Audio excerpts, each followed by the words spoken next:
Bueno, vimos en un vídeo anterior ya que las pestañas, algunas de ellas, como por ejemplo la de capas, tienen este simbolito en la parte superior que si lo desplegamos tenemos más opciones.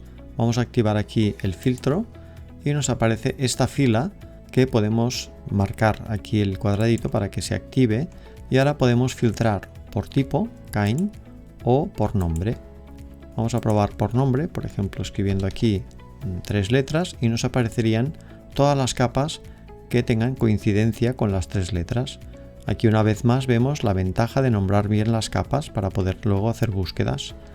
Regresamos a tipo y veremos que algunos de estos iconos los podemos encontrar también en miniatura en las capas, excepto en esta por ejemplo que no tiene ninguno y significa que es la capa base, la más básica de las capas de Photopea, que es una capa de píxel y que es el primer tipo, este de aquí, el del cuadro o la montañita, es una capa de píxel y si filtrara por esta, ahora está filtrando, solo se ve este tipo de capa. Aquí podemos añadir o quitar, por ejemplo si añado los objetos inteligentes, que es esta de aquí, se verían las capas que coinciden con las dos que están ahora seleccionadas y podemos ir añadiendo o quitando. Voy a quitarlos todos para verlas todas. Y vamos a ver en qué consisten las de píxel. Las de píxel son las capas más básicas y cuando creamos también desde aquí, de la parte inferior del icono de nueva capa, la que se crea es también una capa de píxel. ¿Veis? No aparece ningún icono en ella.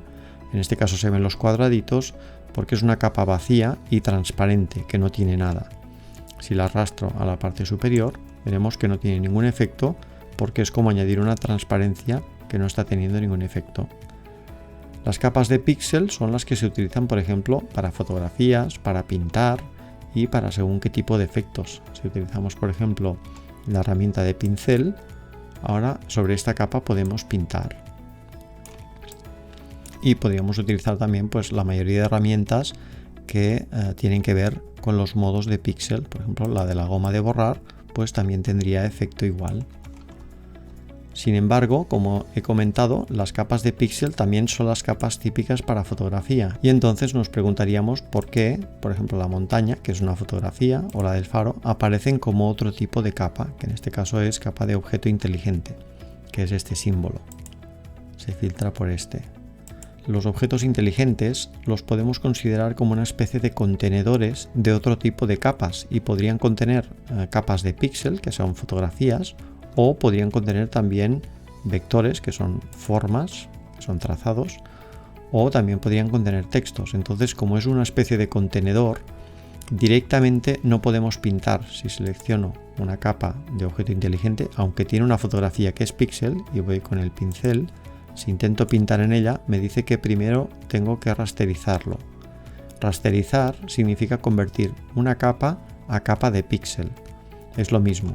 Aquí muchas de ellas, por ejemplo la de la forma, voy a cerrar esto, la de la forma, si hago clic derecho, vemos que aquí existe una opción de rasterizar y esto lo que hace es convertir el tipo de capa que no es píxel a píxel y entonces podríamos pintar sobre ella. Esto es muy común que nos lo pida en según qué tipo de capas, por ejemplo esta de forma, si intento pintar en ella también me dice que no es editable y no es porque esté bloqueada, que no lo está, sino que es porque no puedo pintar píxeles en una capa que es de forma. Y esto es así porque las capas de forma solo se pueden editar con sus herramientas vectoriales, que serían pues la pluma, que sirve para crear nuevos trazos, las herramientas de selección, que tiene dos tipos de herramientas que sirven para editar el trazado que tengamos, o las de las formas ya predefinidas y las personalizadas que las encontramos en este desplegable. Estas 3 herramientas son las que se utilizan para modificar las formas. Además, las formas aparecen también en la pestaña de trazados. Si vamos aquí a trazados, vemos aquí también la forma. Y esta pestaña tiene sus propias herramientas en la parte inferior, que no son las mismas que aparecen en capas. También otra cosa es que si no tenemos seleccionado una forma, por ejemplo, selecciono esta que es de píxel y voy a trazados, ahora aquí no aparece nada. Y eso es porque en la paleta de capas no está seleccionada ninguna forma. Solo aparecen aquí capas si tengo aquí seleccionada previamente una o más formas. Luego tendríamos las capas de texto que se filtran con este icono de la T. Lo que pasa es que ahora no tenemos ninguna voy a desactivar y voy a crear un nuevo texto, pero primero borraré esta capa que he pintado, la vamos a borrar y voy a añadir el texto encima de la forma. Si tengo esta capa seleccionada, cuando cree el texto se creará justo por encima y eso hará que el texto será quien enmascare la fotografía de la flor. Y ahora vamos a verlo. Seleccionamos la herramienta de T, de texto, y allí donde hagamos clic se nos situará el cursor para empezar a escribir. Y si nos fijamos, si lo arrastro, vemos que va eliminando el enmascaramiento que aún tiene la forma, pero que realmente la forma ya no está enmascarando. Lo que pasa es que no se ha actualizado la visualización. Pero si muevo este texto, ahora quien enmascara es este texto. A tener en cuenta que cuando creamos texto con esta herramienta haciendo un solo clic y escribiendo, este texto iríamos escribiendo en la dirección hacia la derecha y solo podríamos bajar a otra línea haciéndolo de forma manual. Por ejemplo, si hago clic aquí, borro y pulso la tecla Enter, ahora bajaría a una nueva línea. Pero no lo haría de forma automática el programa cuando encontrase el final de la hoja, sino que seguiría escribiendo. Estos son textos que se utilizan para títulos o para textos cortos. Cuando queremos que sea un texto largo y que vaya dentro de un bloque, voy a apartar este, se tendría que crear con la misma herramienta de texto, pero haciendo un arrastre, es decir, después de hacer clic, sostenemos el botón izquierdo y arrastramos para definir, para delimitar un recuadro. Y ahora escribiríamos el texto aquí en la parte interior. Y este texto sí que automáticamente se iría desplazando y iría saltando de línea para no sobrepasar el marco que tiene. Si seleccionamos la herramienta de texto y nos situamos dentro, siempre nos aparece el marco y si modificamos este marco, el texto se va a adaptar al espacio que tenga. Y bueno, vamos a eliminar los textos. Quiero que vuelva a enmascarar la forma, así que si estas dos capas las elimino, ahora la forma que teníamos es la que vuelve a enmascarar a la imagen que está por encima.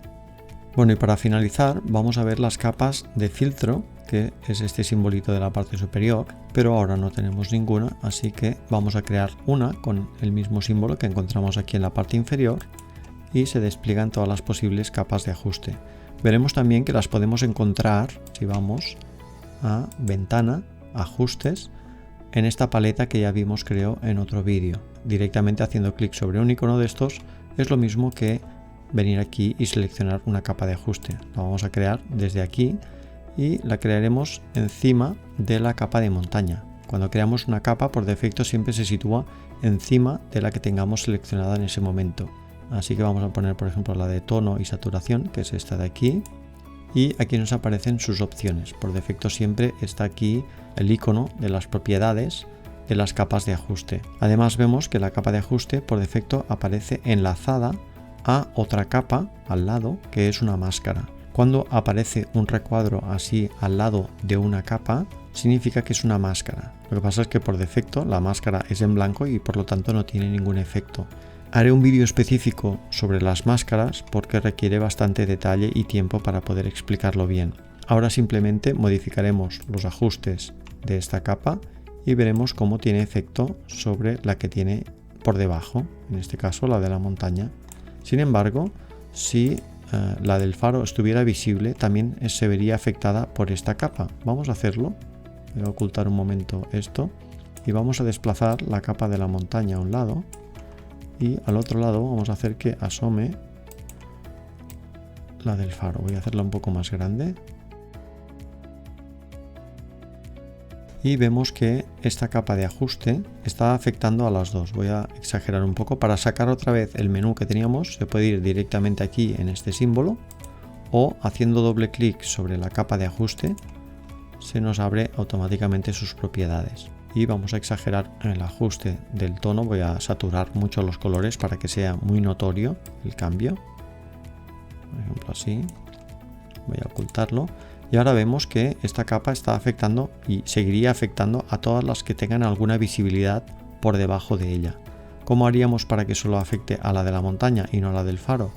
Pues muy simple, lo haríamos tal como hemos hecho aquí lo de la flor, que enmascare hacia abajo. Recordad que si sostenemos la tecla Alt y hacemos clic izquierdo, hacemos el enmascaramiento hacia abajo y ahora la capa de ajuste tan solo afecta a la capa de la montaña. ¿Sí? Sea donde sea que la ponga, solo se ve afectada esta capa y en cambio la del faro no está siendo afectada. Otro aspecto es que imaginaros que queremos que esta capa afectase a dos imágenes o más, pero no a otras que estuvieran por debajo.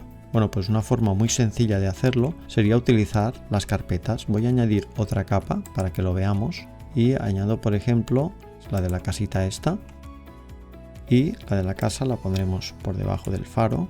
Vamos a mover las capas para que podamos ver al menos un pedazo.